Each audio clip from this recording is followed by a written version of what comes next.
Imagine a world where more women had the time and resources to fully explore their genius. Welcome to She Rebel Radio, a community-driven podcast dedicated to supporting women to unlearn conventional rules and create businesses of significance. This is our International Women's Day series, bringing you insights and advice from noteworthy women entrepreneurs here in the UK who strive to create more meaning, impact and purpose. Our headline partner for this podcast series is NatWest. NatWest have been a pioneer in supporting women in business since the publication of the Rose Review in 2019, which identified the disparity between male and female entrepreneurs when starting a business. NatWest have been implementing key interventions and providing essential wraparound support to realise the unrealised potential of female founders. My name is Lulu Minns. I host retreats and create spaces for entrepreneurial women to explore their genius. And today I'm going to create that same space for you right here on this podcast episode. Welcome to episode 87 of She Rebel Radio, The Wisdom of Sound with Selma Studer. Selma is a certified sound therapist and founder of GONG, a top-rated sound healing provider based in London and online. After 10 plus years working in the communications and marketing at Fortune 500 companies and startups, in 2018, Selma decided to follow her passion for wellness and help people do something about the stress and anxiety that ravages so many lives, which we have, of course, seen heightened in the pandemic.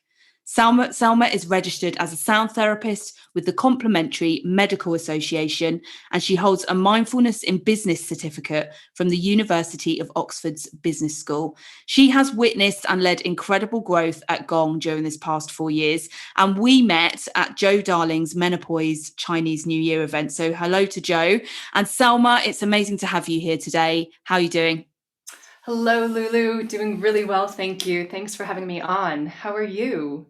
Yeah, my pleasure. It's an honour to have you on. And I experienced one of your Gong Baths at the Menopause Chinese New Year event and just felt it was something that our listeners will really benefit from in terms of a conversation with you. Thank you. Yeah, I'm really excited for this. Me too.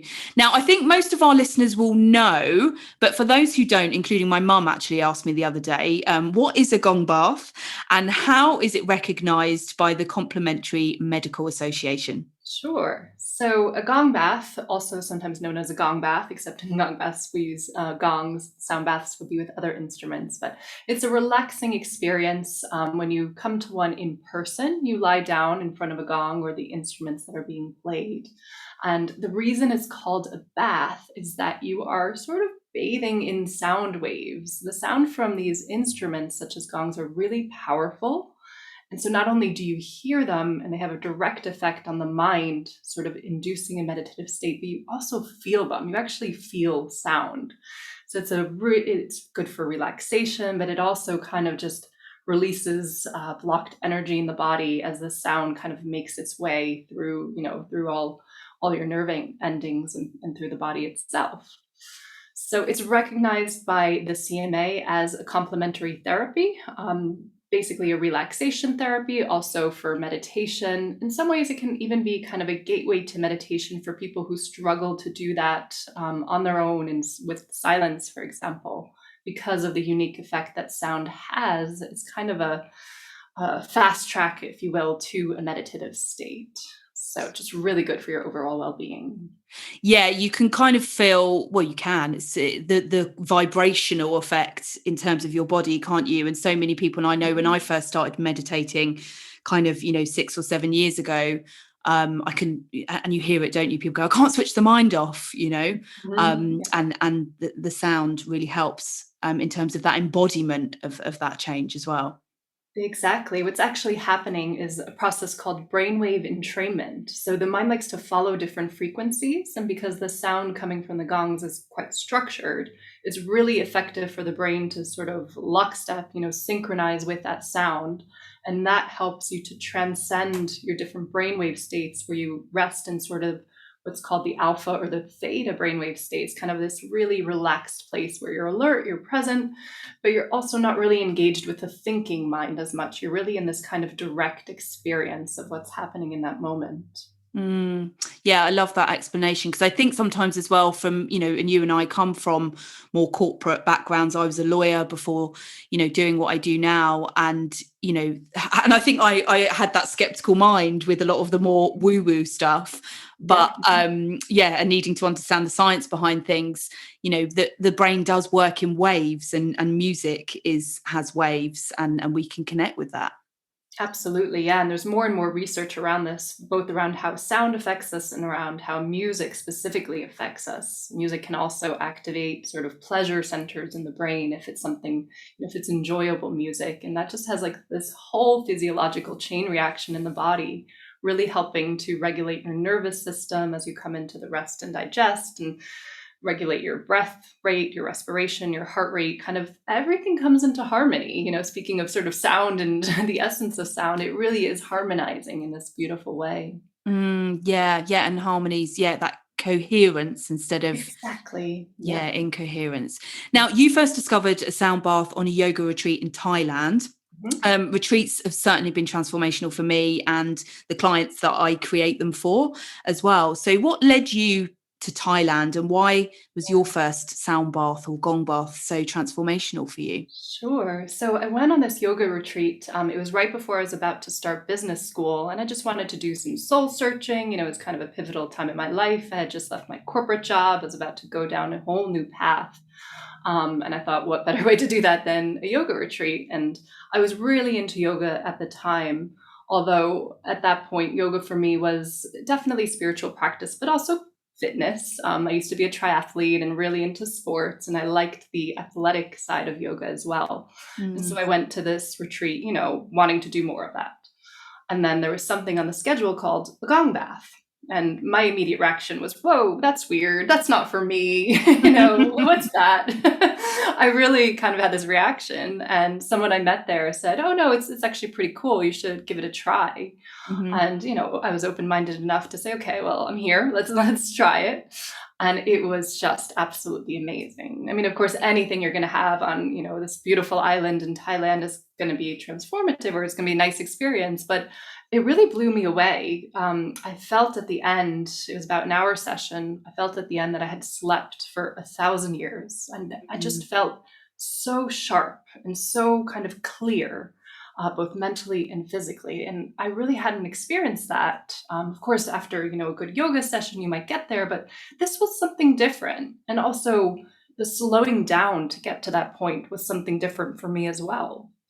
And it just planted a seed in me. And, I went on with life and kind of forgot about it. And then I had my next gong bath in London, actually. It was at my local yoga studio. There was a gong bath on the schedule. And I was like, oh, yeah, I remember that. Let's go again. And so I went there, and same thing. It just cleared the slate for me in a way that, I had been practicing meditation. I picked it up during business school. But this was just a lot more powerful and a lot more profound. And then I realized, gosh, it works just as well in the middle of London as it does on an island in Thailand. So maybe more people could benefit from this. Yeah, amazing. Yeah, because sometimes we can have those experiences, somewhere more exotic, etc., and attach that kind of memory to that, and not bring it into our everyday lives. And I hear you. When I started yoga, one of the teachers said, some people think they're at an exercise class and you're not. And I remember thinking, well, I am, what's he talking about? Of course I'm at an exercise class. And then, all these things. I think yoga can be such a gateway, can't it, to putting away that thinking mind and just going with new experiences such as a gong bath, etc., and being open to the transformation and what that might bring. Yes, no, 100%. That was definitely, that rang true for me. And so you'd already left your corporate career at that point and were kind of on a bit of a journey of soul searching. Did you have something that you were going to do before creating Gong, or were you kind of just looking into a few ideas? Great question. So when I left the corporate world, decided to go to business school, my intention was really to learn more about entrepreneurship, learn more about startups. I was just infatuated with that whole world. Mhm. And I always had wanted to start something, but I never had an idea that I was like, yeah, this is what I want to, dedicate 110% of my energy and my life to. Mhm. And so I just had to be patient with that and know that, I didn't find the idea right after business school. So I worked with a few startups, actually fell back with my former employer, but it was in a role where I was working with startups. So there was an element of it.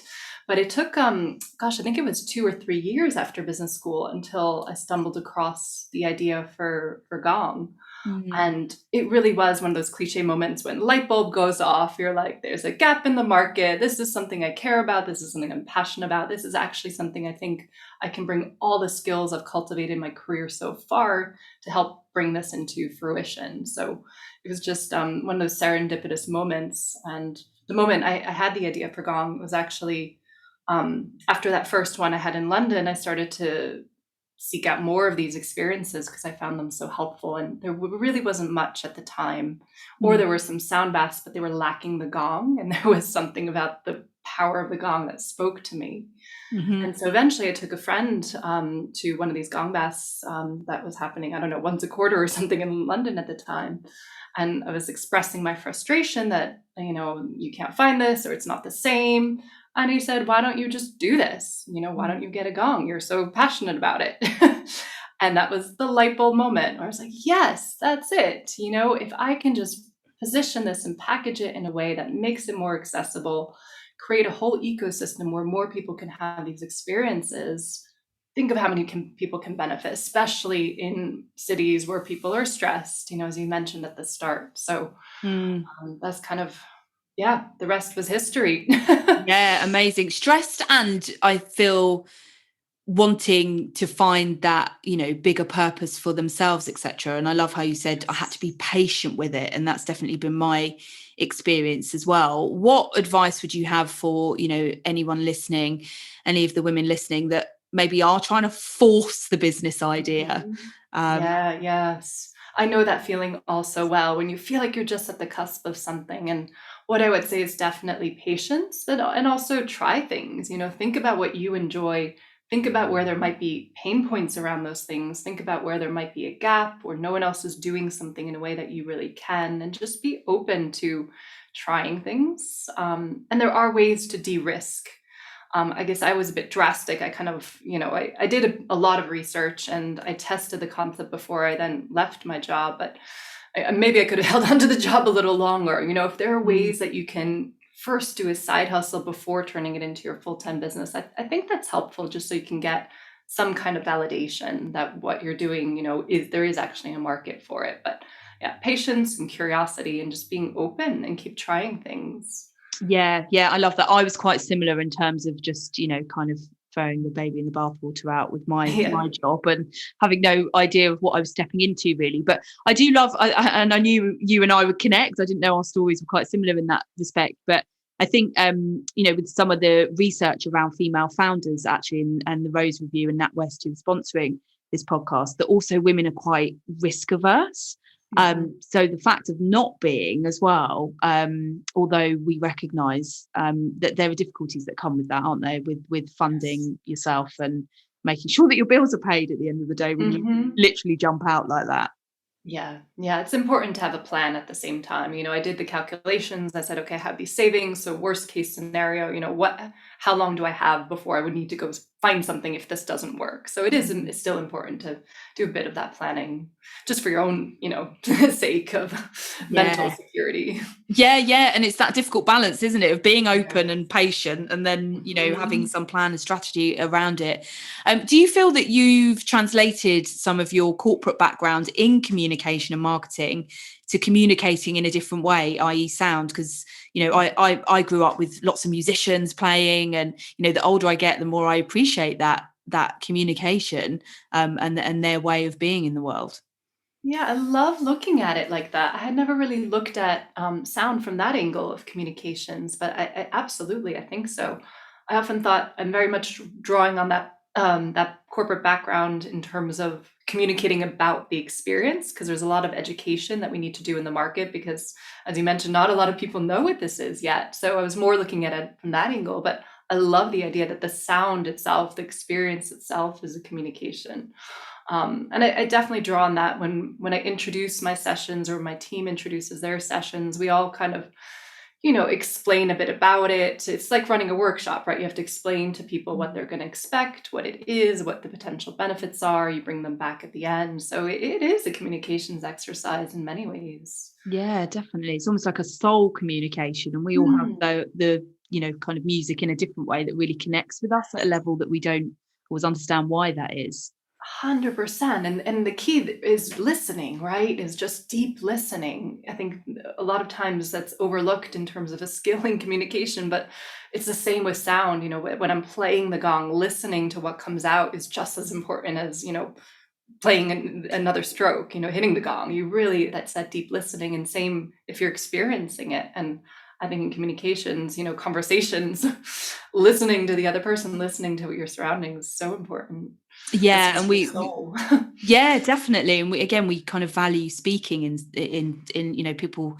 We get speaking gigs or whatever, over the listening. And actually, growing up with my dad as a musician, I found myself the other day, he used to tell me to listen, like really listen to the words and the lyrics. And I found myself doing that the other day with one of his favorite musicians. And I was like, oh God, I've turned into that person. But they were so beautiful. I was like, oh, I get it now. I didn't at 15. I was like, you're so boring. And now it's the power of listening is so why is the wisdom of sound, the harmonies, the vibrations, the waves that we've been talking about, so important right now, do you think? Is there any more of the theory or history or science behind that, behind gong in particular, that you'd like to share? Sure. Yeah, it's a beautiful question. When we think about it, vibration and sound, mostly vibration, is so core to everything in this world and to everything that we are. Quantum physicists now agree that at the basic, most subatomic level, all we are a collection of vibrating molecules. Everything on this planet is just a collection of vibrating molecules. And to go one step back from that, when you think about it, it all began with a big bang, right? With one big sound, and that created the universe, which is one song or one sound, universe, which I love to think about that sort of analogy. And so we are sound, we're living sound. Everything that we do is a vibration. Our thoughts are vibrations. Food has a vibration. Things that we consume have a vibration to them. And so the wisdom of sound is really about how we were talking about this idea of coherence and harmony. When we're stressed, we're probably not in a coherent state. We're somehow out of balance. We're not in harmony. So how can we work with powerful vibrations and sounds from instruments or other areas, or even just talking, in a way to bring us back into balance, back into tune, physically and mentally, spiritually, emotionally? So that's really at the heart of what sound healing is all about, is bringing you back into your most optimal state of resonance. Yeah, and I love that, because we see so much disharmony in the world. And I think, we can all be very good at talking about that. However, we all have a responsibility to harmonize ourselves, and we can make such a contribution to the world when we do that, instead of, pointing the fingers of blame. We see that, don't we, in the news, in the press, but what responsibility are we all taking to harmonize ourselves? 100%. That's it. Yeah. So you've experienced big growth at Gong, and I think you have 8 or so practitioners now. You're also teaching others how to practice and play gong themselves. And also you moved the sound of gong baths online during the pandemic. Now, how was that process for you, and what has been the outcome? Yeah, this was a really interesting journey. When I first started in this field, I never in a million years would have thought that I would be doing this online. My original intention for the business was to scale a brick and mortar concept, because I was so married to this idea of, space being healing as well as the experience. And we had a small little studio in Farringdon in the center of London. And I loved that I could, set up the cushions for everyone. I could just, create this perfect little space for people to come in, lie down, have an experience. And actually in March 2020, I was about to sign a lease for a larger flagship studio, High Street, London. Mm-hmm. And by a stroke of luck, bittersweet luck, the lockdown happened before I ever signed those papers. So that really kind of, I think I struggled for a couple months of this sort of sense of grief. I had kind of lost the dream I had in my business. And with all the uncertainty, I wasn't sure if that would ever be possible again. It seemed Yeah. like, gosh, having a physical studio, how risky in this day and age. And on the flip side, it also opened up a massive opportunity to reach more people, to reach people directly in their homes. And so pretty quickly, I think by the end of March 2020, we were already operating online on Zoom. It was probably pretty rough in those early days as we were figuring out the sound quality and everything. But, we had a dedicated community of clients, and we just really wanted to be there for them at a time when we were all going through this together and we all needed to support each other. And so we're still doing things online a lot. We have a daily schedule, 1 to up to 3 sessions a day that we deliver through Zoom. Our sound quality has gotten so much better. We're even taking it to a new level now where we've found a low latency streaming platform that we can stream through. And we just really love that opportunity that we can reach people, not just in London, which is where our physical presence was, but all over the UK, all over the world, in fact. We've had Mm-hmm. people dial in from Hong Kong or Brazil or anywhere, and they get to just lie there in their bed and have a beautiful experience without having to go anywhere afterwards. And there's something really nice about that. Yeah, that's beautiful. And do you think, what we've experienced the last 2 years, I know you've been kind of on this journey as I have before that hit, that it's, the pandemic hit and everything that came with it, that's opened people up to the, Yeah. alternative ways of doing things. I think so. I mean, I think there are probably many people like us who thought, oh, I would never have done this online otherwise, or even doing yoga or fitness online. I think we've all become a lot more comfortable with Zoom, a lot more comfortable with virtual experiences and connecting with the many benefits of that. Of course, nothing will ever compare to the in-person experiences, but I do think curiosity and openness, and now the knowing that virtual experiences can be just as powerful, like the one that we had with Joe on menopause on the Chinese New Year. That was so magical, when people came together from all different places to share in an evening. Would have been very different to have that in person, logistically. So I Yeah. think a lot of upsides. Yeah, and I think when you've got people connecting from all over the world, kind of, we're talking about vibrations and healing and coherence, like the universe bringing all that together is really powerful as well, because it's over Yeah, kind of bigger time and space, really. 100%. Exactly. Yeah. So you've now guided some 5,500 individuals through 800 Gong Baths, both in person and online. And we are going to try one in a moment. So we've got something very special coming up for our listeners. What have you learned about yourself and, about the wisdom of sound during that time? Yeah, it's a great question. Um, I think the big learning was just, the whole essence of the business is supporting people, meeting them where they're at, encouraging them to take care of themselves. And that's the same message I got through that journey, is how important it is to take care of yourself, your mental, physical, spiritual well-being. In my first 2 years, I was doing about 3 gong baths a day in person. And I poured my heart into it, and it was amazing. But I really had to be very good about my own practice, about having a yoga practice, having a meditation practice, making sure I'm taking care of myself so that I can show up for others. And I think that goes for wellness practitioners, of course, but I think it goes for anyone, Mhm. who is giving something to others in their work and in their life. Is you do have to take care of yourself first and take that really seriously so that you can serve others. Yeah, it really is part of the work, isn't it? Yes. Otherwise, you're kind of Yes. bringing that incoherent stress into Exactly. into whoever you're serving at that time. Exactly. And then also being kind to yourself, knowing, you will have days of incoherence, and how can you just create some awareness and some acceptance and kindness around that, instead of, oh, I should know better. I've definitely been there too, saying, oh, I have all the tools, I should know how to feel better. But that's not helpful always. It's maybe more helpful to say, oh, well, let me just be kind to myself and acknowledge, I'm incoherent today and it's okay.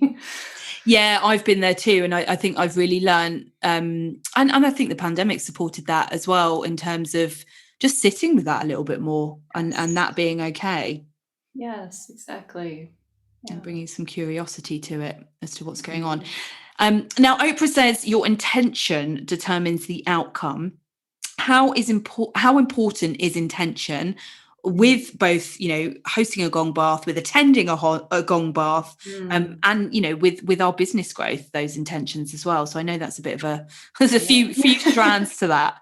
Great. I'll take that in 3 parts. And I love that question, because intention really is the foundation of pretty much everything in sound healing. And I would say in business too.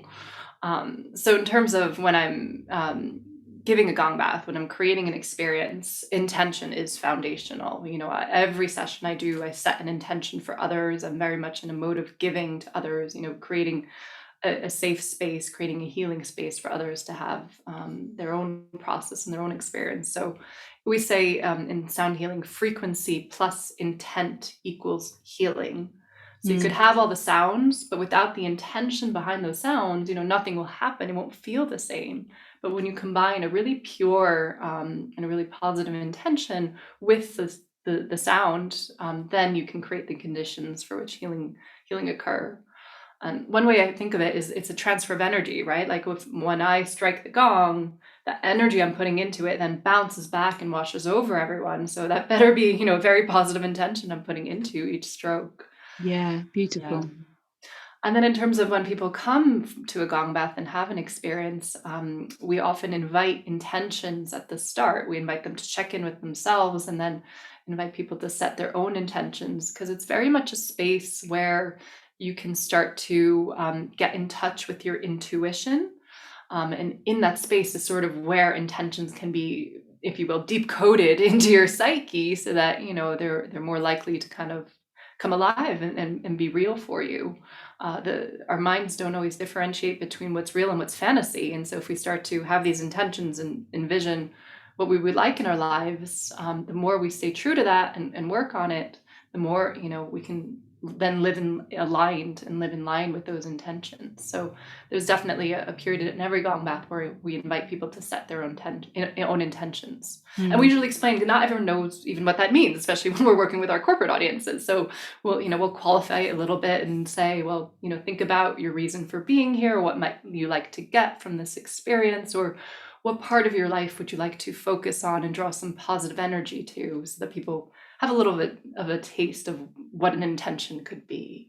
Yeah, that's so important. I've spoken to people before, actually, who've been quite triggered by the word intention, because they can kind of hear it thrown out there and not really understand what that means. So exactly. Yeah, as much as we can, we try to give some suggestions or create some, structure, some guidance around what that actually means. So because it can sound woo to some people, if they're not aware that it's really just kind of speaking to yourself and speaking to your heart and calling to mind something you would like to focus on. That what do I want, why am I here? And again, I think sometimes when people are skeptical about the woo-woo stuff in inverted commas and go, oh, I'm going to go and see if this works, and haven't got that softer intention where they're connected with themselves, then no, it's not going to be the experience you want. Yes. And that's the powerful thing about intentions. You have to believe it. And it has to be coming from that really pure place. Yeah. And they have a magical way of just unfolding when you really set them and allow them to, and allow someone else to facilitate and hold that space. Yes, absolutely. And I think the same goes for business. The last thing that you asked, I think it's really important to be, I guess there are different ways. There's setting intentions for business, and there's also being intentional about your business. So I really take to heart that I try to be as intentional as possible with every decision I make and everything I do in my business, take care of my team and our clients, the environment to the extent I can. Just having real intention behind everything is important. And then also, of course, the intention for the business, which I see sort of, what's our mission? What are we trying to do here? What do we want to bring to the world through the work that we do? Beautiful. Amazing. That could have been a whole episode on intentions, ladies. I think yes. been left with lots of food for thought with that. It's been so amazing to have you on. I knew we'd have an amazing conversation.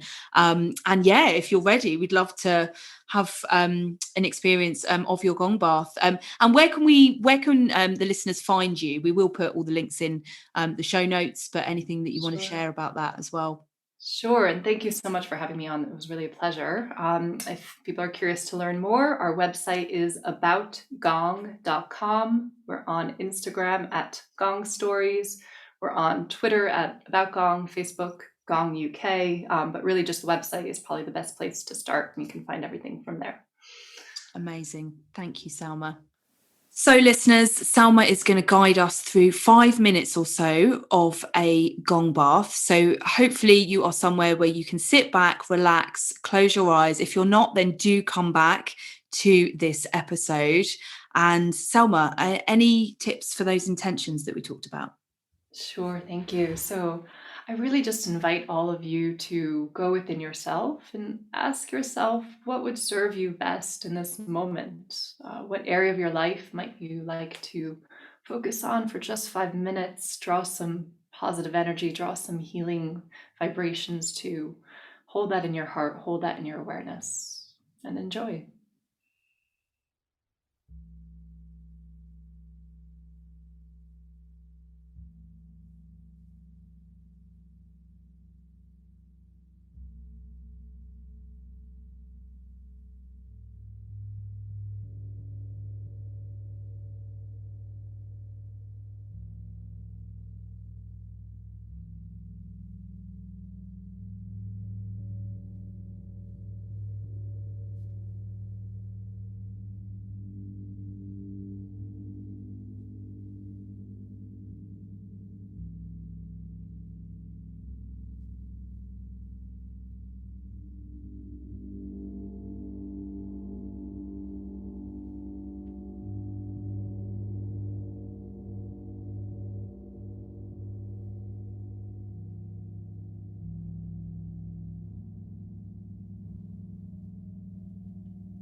You've been listening to She Rebel Radio.